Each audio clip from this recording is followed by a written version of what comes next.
how y'all doing on a Saturday evening? I hope everyone's having a fantacular day. I know I said fantacular. I'm gonna start using that word a lot. But again, hope everyone's having a wonderful Saturday today. I want to talk to you guys about, some Marvel content. So I know I mostly said I'm, DC. As you can see, I have on my Avengers shirt on from Age of Ultron. So I thought maybe I'd go ahead and give it a day and talk to you guys about some Marvel stuff that I know. So how would I start off with this? Let's see. When it comes to Marvel, they're really good with their movie side. I will say that as much of a DC guy that I am, I can give some recognition and respect to those from Marvel and Disney that's doing a awesome tacular job on not only their movies but their TV shows like WandaVision and Falcon and the Winter Soldier, along with some of the little nitpicks here and there when it comes to upcoming shows and movies that we are all anticipating on seeing. So let's get right down to it. So how would I start from the beginning and I'm not even talking about like from the MCU. So I'm gonna talk to you guys from the very first start when I first saw a Marvel movie. And this is way before I was a fan of this character. Back in the 2000s, the first Marvel movie that I had seen on the big screen was Tobey Maguire, or should I say the Sam Raimi trilogy, Spider-Man. And from there on, I was already familiar with the character Spider-Man, but due to seeing it on the big screen, how Tobey Maguire portrayed him, made me like that version of Spider-Man a lot more, because I was starting to feel more of the grounded slight version of Spider-Man. It kind of got a feel of the amazing, or better yet, pretty much around the spectacular side of Spider-Man. A little bit of the amazing side of him, because it's more of an older Peter Parker. But again, I like those movies. The whole trilogy, I liked all of them. And then on top of that, there was the Fox universe of the X-Men. Now, I only kind of like just the first two X-Men movies, which was X-Men and X-Men 2 United, or I guess it was X-Men United. I didn't really like that. I really didn't understand much of Last Stand, the third X-Men movie with the whole Dark Phoenix thing. I have a very good friend of mine. She know who she is. She's really big in the X-Men side of Marvel, and she knows much about the Phoenix Force saga, along with characters like Scarlet Witch. So shout out to you, my sis out there. She know who she is. But again, X-Men was pretty much good. Then you had the Fantastic Four, the first one, then the Rise of Silver Surfer. Those were okay. I kind of like the first one better. The whole second one kind of threw me off with the whole Silver Surfer, and then not to mention that poor portrayal of Galactus. Like, I was trying to figure out, like, what was this, what was this big cloud that was trying to engulf the planet? But then I realized that it was Galactus. I'm like, wow, okay, so that's how you portray a character like Galactus. But you gotta admit, given how long ago that movie came out, they didn't really have much of the budget to kind of, portray Galactus properly on the big screen. So they kind of get a pass given, the time frame that movie came out. Then you also have, of course, Daredevil, which no one wants to talk about that. That was with Ben Affleck. You have the Blade Trinity with Wesley Snipes. I actually like that. That was actually a good one. I did like Blade. Ghost Rider. Again, somehow it's always like whenever they start either a trilogy or they have two movies, some reason the first one is always better than the second one. So then you also have that 2003 Eric Bana Hulk movie. It wasn't called The Incredible Hulk, it was just called Hulk. That one was pretty good too. And if you think about it, like, there was a time way before the MCU that there was a time they was going to bring all those kind of heroes, and they was going to start their own kind of Avengers movie. Because there was once said that the Fantastic Four and the X-Men all coexist within the Fox universe, and then they were going to do a crossover where Tobey Maguire's Spider-Man was supposed to...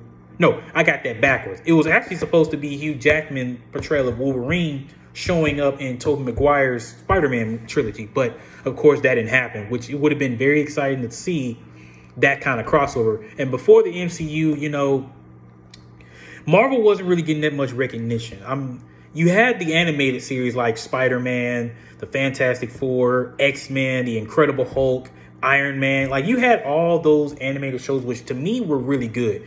Mainly, mostly Spider-Man because he had way more runs. But as far as like the movie wise, they didn't really know what they were doing back then. They were just pumping out movies like they didn't have a plan. They didn't have like this shared universe like the MCU does. So back then, only movies that most people talk about the most was mostly Spider-Man and then the X-Men because those were also, popular characters and a team back then before the Avengers. And right when 2008 hit, when everything changed. Now, when I first saw Iron Man, again, I wasn't really. Don't hurt me, guys. Please don't hurt me. I'm not saying that Iron Man is trash. I'm not saying that. It's just I couldn't, relate to a character like Iron Man.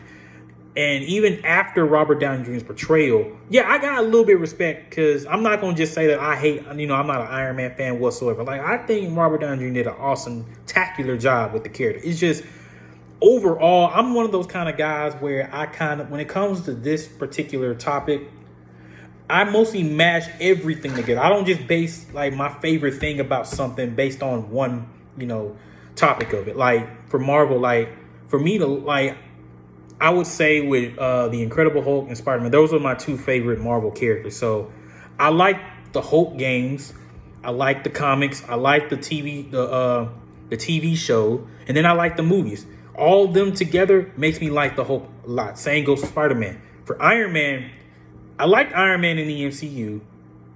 I kind of didn't, like him that much in the comics because, again, like when it came to the comics and movie, they kind of changed up the character's motives, his charisma, changed up everything about him. So, who else? I'm always a fan of the Hulk. The 2008 Incredible Hulk movie is still my favorite MCU movie. And again, I know some of you guys are going to say, "Oh, the Incredible Hulk wasn't part of the MCU." Well, at the time, it was particularly part of the MCU. Yeah, they may have changed actors and changed the tone, but the Incredible Hulk will still be part of it due to the fact that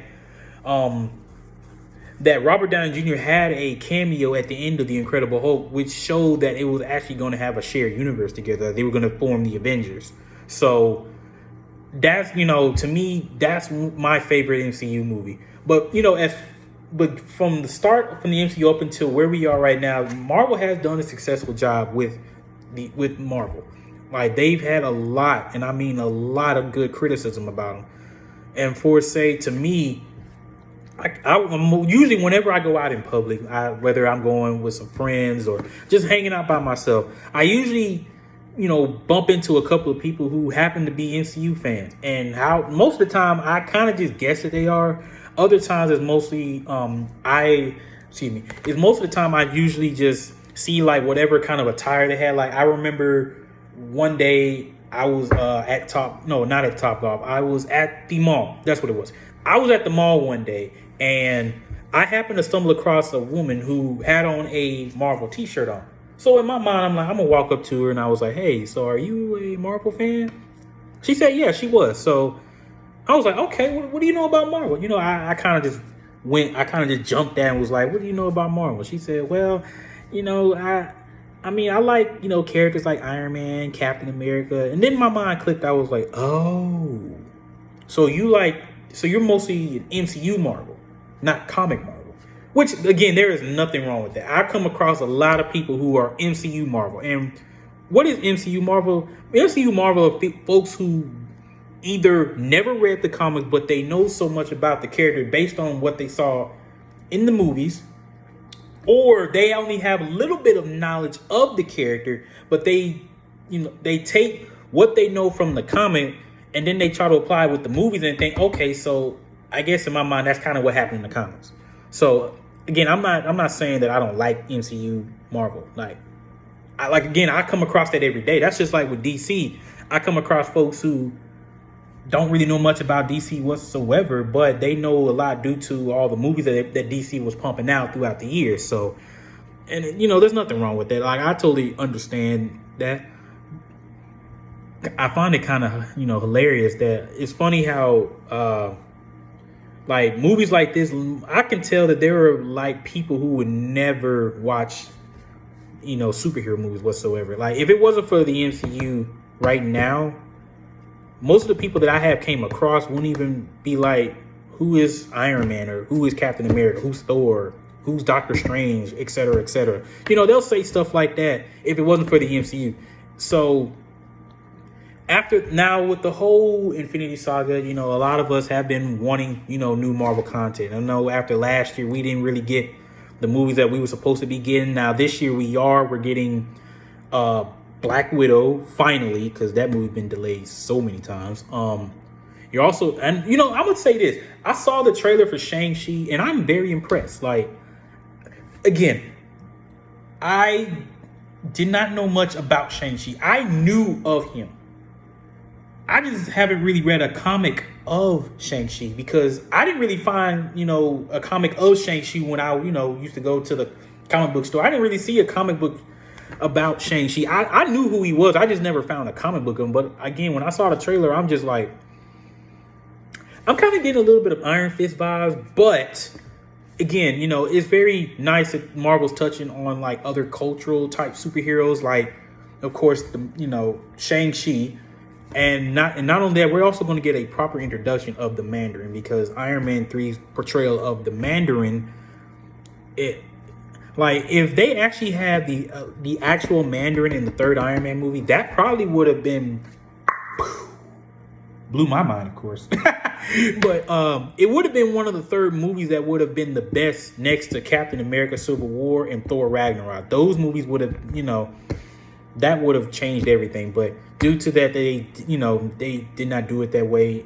I'm not saying Iron Man 3 was bad. It's just I was kind of hoping to see the actual Mandarin instead of just people taking up the name Mandarin. So we're getting that. Not only that, we're also getting a couple of other DC Plus shows. I just finished watching The Falcon and the Winter Soldier. I did like that a lot. I liked where the story was going with that. I was a little bit confused with the whole Flag Smasher things, but it kind of made sense when I had to go back and, do my little recap on who the Flag Smashers were. And so that kind of makes sense. And then not only that, we got our introduction of the U.S. agent. We also got Falcon as the new Captain America, which I know a lot of people they're not really feeling it right now, because a lot of folks, including me, I was one of them. I was one of those people that was like, I kind of wanted Bucky to take up the mantle. But seeing how, the show pretty much drove us deeper into like, why Steve chose Sam to be, Captain America, it all makes sense now. Because I have read, a Captain America comics where it was Falcon, and I've also read somewhere it was Bucky.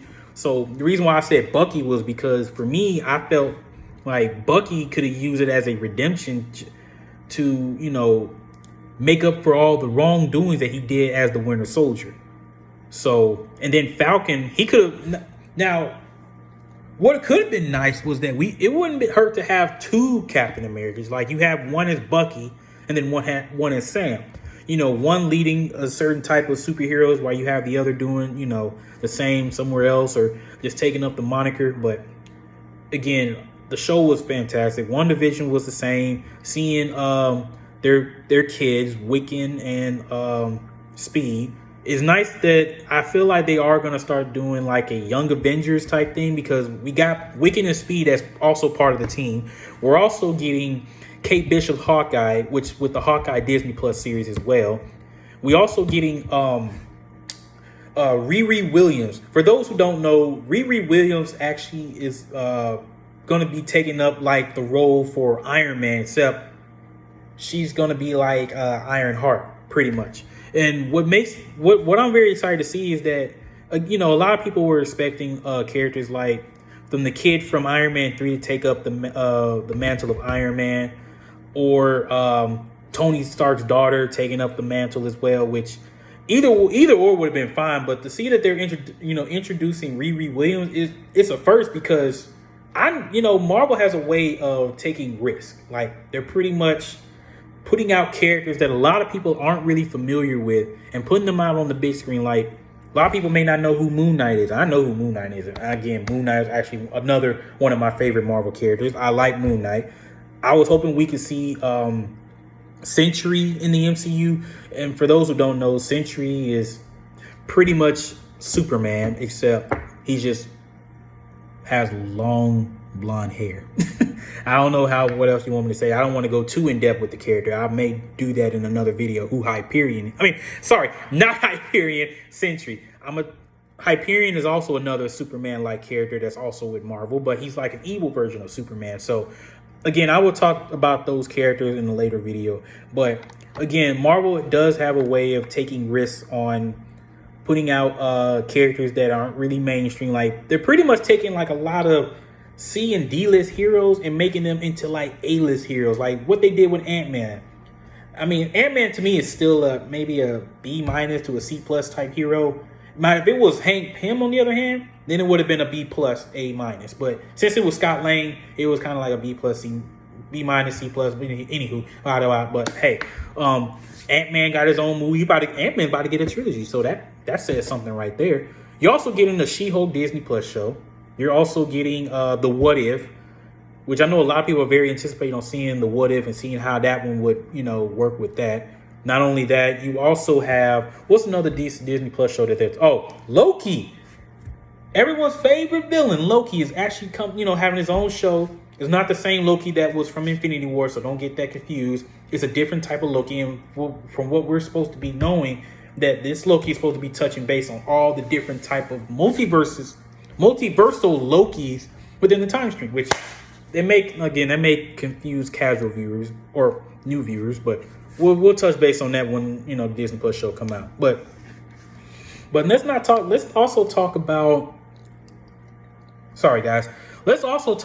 the non-MCU Marvel movies like Venom and Morbius. Again, it saddened me that I found out that Morbius got pushed back again. And I hope Venom doesn't get pushed back as well, because to be honest with you, the first Venom movie, actually, to me, it was pretty good. Yeah, it did seem off that it didn't have no correlation to Spider-Man, because the whole purpose of the symbiote was that it had, a symbiotic relation, and I mean metaphorically, had like a relation with, Peter Parker and his hatred towards him. But due to that, they didn't have any type of affiliation with Spider-Man or any of his powers or anything like that. Venom is pretty much his own being, which, again, even though this ain't an MCU movie, Marvel it's like a whole Marvel thing is like taking more risks into putting out characters like this. Even with Morbius, like, I was really anticipating on seeing Morbius. Now, if it comes to a time where Morbius and Blade were to cross paths, and I know Blade is with the MCU and Morbius is with Sony, but if there ever came a time where they actually cross paths with each other, that would be awesome-tacular. Like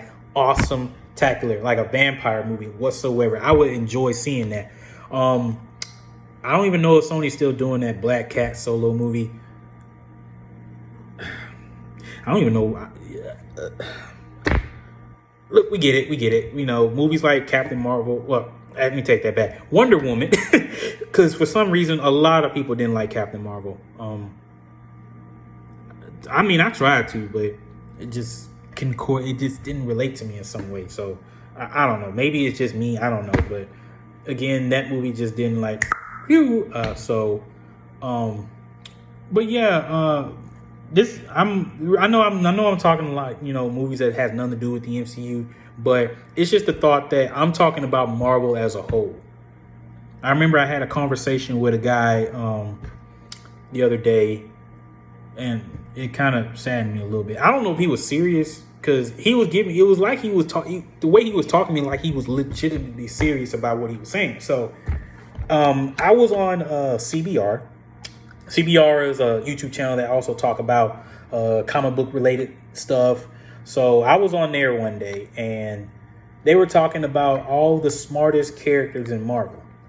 So I was watching that, and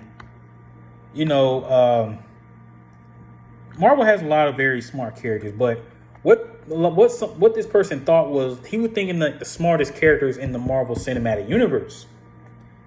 As in, like, he was thinking only characters in the MCU. So one guy had said, well, and this is his opinion alone. This was his opinion alone that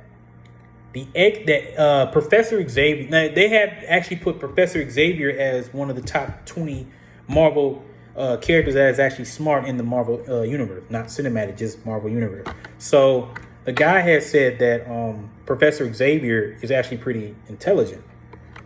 And this was just his opinion. I'm not saying that he was wrong. I mean, Professor Xavier is very smart. I mean, he did create the Cerebral with the help of no, actually, he did create the Cerebral.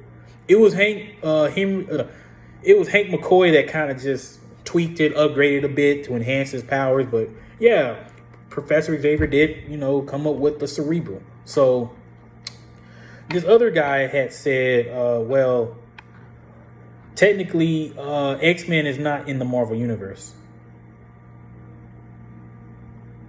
I was looking like, wait, what? I was confused. Like, wait, did he just say that X-Men wasn't in Marvel? Like, so I kind of jumped in the conversation, and I was like, well, technically, X-Men is part of the Marvel Universe. They all coexist within one another. And this guy had said, well, technically, they're in a different universe. And I'm like, whoa, wait a minute. What do you mean different universe? I'm like, wait, because I know my character. So I had to kind of like tell him, like, no, like, dude, you got to understand, like, all the Marvel characters all coexist. That's like saying Daredevil and the Defenders do not all coexist in that same universe, because every Marvel character does coexist in the same universe. And, he said again, like, but how is that possible? Because X-Men is nowhere to be found. They're not part of the Marvel universe. And I'm like, wait a minute. Are you saying that you think that what we just saw was actually only for the MCU? Like, it made sense. I had to think about it for a second. Like, so he's thinking of the Marvel Cinematic Universe. He wasn't thinking of Marvel Universe as a whole.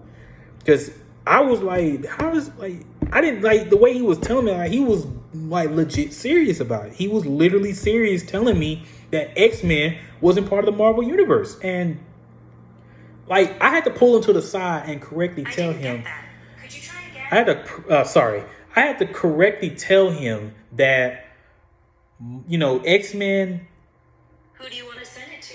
X-Men, the Fantastic Four. Again, I'm sorry, guys. X-Men, the Fantastic Four, all those characters do exist in the Marvel Universe. I understand that they're not part of the Marvel Cinematic Universe, because if we're going to do a history on Marvel almost came close to bankruptcy way back in the early days of when comics were starting to arise. And in order for them to stay afloat and not go bankrupt, Marvel had to sell the rights to some of their characters to other studios. So, but this is even before Disney bought Marvel. Marvel was his own thing. It was his own thing at the time. They sold the rights. They sold all the Spider-Man rights to Sony. They sold X-Men, Deadpool, the Fantastic Four. They sold those character rights to Fox. And then characters like Hulk and Namor, they sold them to Universal. So again, like, I understand that, I know you're saying that these, those particular characters aren't in the Marvel Cinematic Universe. But if we're talking about Marvel Universe as a whole, which what the video had previously said, that is the 20 most smartest characters in the Marvel Universe. There was no cinematic. It was just Marvel Universe, or pretty much the MU, minus the C. I'm going to just say the MU. Just like DC. Instead of the DCEU, I'm going to say DCU. So, but yeah, I had to pull him aside and correct him, because I didn't want him to go around and say that, X-Men isn't part of them, isn't part of Marvel, because again, you do have those who are only on the movie side of things. Like, they only go by what they know from the movies, but not too much of what goes on in the comics. And I'm not one of those guys that's going, going back and forth with you, call you, stupid or anything like that. Like, and because at first, like, I thought he was joking about it, but the way he was telling me made me realize he was being serious with it. So I kind of had to pull him to the side and tell him, I don't want you to go around saying that stuff. Like, just like, I had to kind of help him and say, look, I had to show him a picture of all the Marvel characters. You know, I really wish I could pull that poster that I just that I have, because it has all the Marvel characters on it, the heroes, villains, etc. It has all of them on it. I wish I could pull it up right now, but I can't at the moment. So, I don't mind like helping anyone out, help them realize that okay, so this isn't like saying that this isn't part of the universe. Like it is, I don't want anyone to feel like I'm coming at y'all. Like I just do that just so I can, I ain't gonna say educate you, but pretty much show you that what I was saying was factual.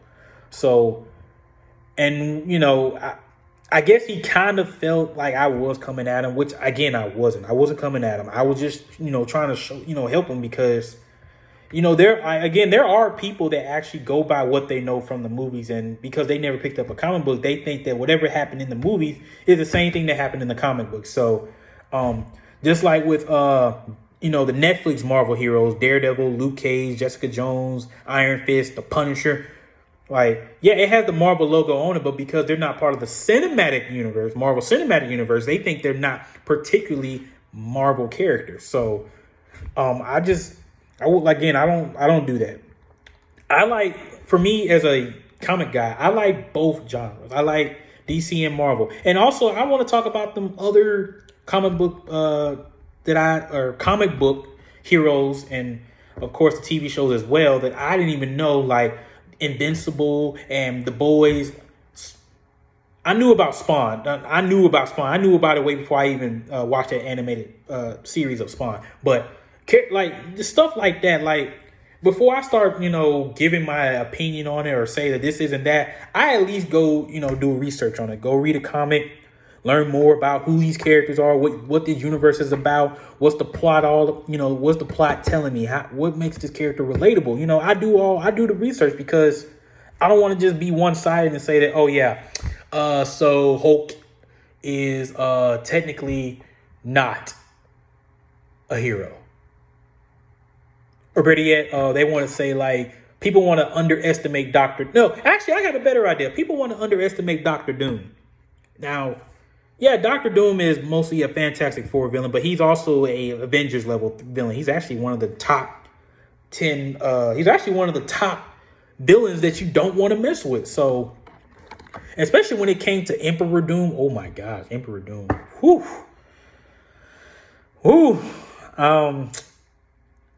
I know they're probably not going to adapt this in the movie, but if they ever do, because I know that the MCU right now is talking about adapting the Secret Wars storyline. No, Secret Invasion. I'm sorry, it's Secret Invasion, but I know that somewhere down there, they was also talking about the Secret Wars, which the Secret Wars is almost like Crisis on Infinite Earths to Marvel. So if they ever do something like that, that will pretty much shatter even Avengers Endgame if they ever pull that one off. So, again, I just want to give recognition to Marvel today. There's going to be plenty more content I'm going to post on there. So, you guys leave a comment, leave a like down, follow this, subscribe to this channel, because I'll be here, giving you guys more content on what's coming up later on.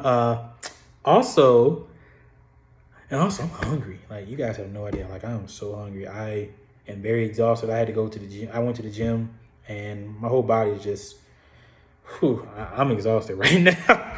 But again, I'm really anticipating on seeing what Marvel has coming up in the near future.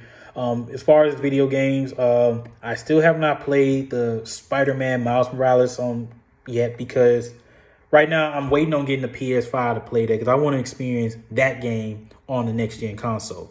So that's one game I'm really anticipating on getting right now. I know right now with the whole shortage of the PS5s, I'm still anxious to get one. Hopefully something will come up. I'll snag one and then, snag the game. May do a, gameplay on that. Give you my opinion on who, Miles, because it's a Spider-Man fan. Miles is Spider-Man is the same character, but who dons the mask makes a difference. So I do like Miles.